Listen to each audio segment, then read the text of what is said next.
So the next pattern that we're going to talk about that is crucial in developing a strong, functional, powerful body is the plank position. We call this anti-movement or anti-flexion or stability of your spine to make sure that when you're moving with purpose and intent.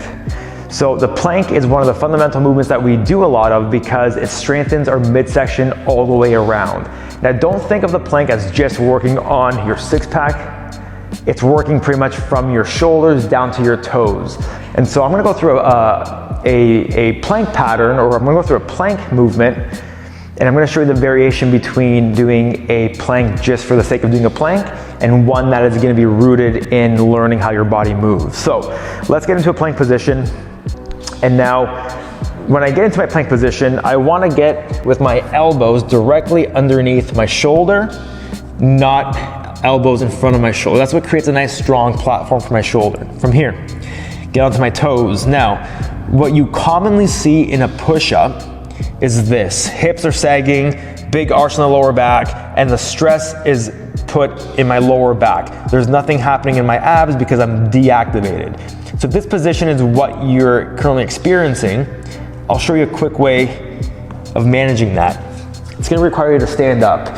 So when you stand up now, we're gonna do a plank, or we're gonna do what resembles a plank standing up. And so this is what I want you to think about. Number one, we go back to our posture, chin tucked in, chest up, pull back the shoulder blades. Now, this is the most crucial part in a plank, and it's gonna require you to activate your glutes. I want you to clench your glutes as hard as you can. I want you to crush walnuts with your ass, essentially.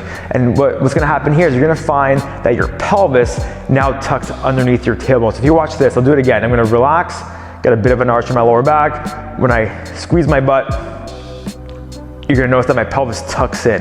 And when that pelvis tucks in and my glutes are engaged, it automatically sets the foundation for a strong midsection.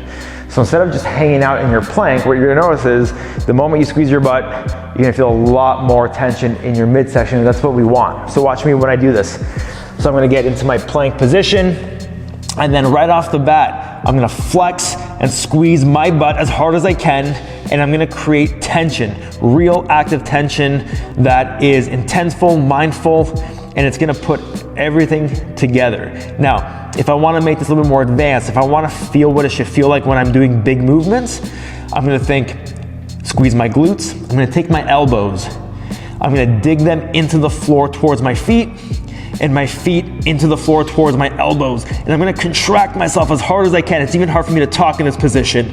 But what I'm feeling is my entire body shaking, my entire body's tight and tense, and that's what creates stability from the ground up. Learning how to create tension from your shoulders down to your toes and all the way around is what creates a safe, strong, powerful body without injury. So if you want longevity in this game, these patterns are gonna be the best resource for you to learn how to properly move with pride, but then also help you progress in all areas of your fitness.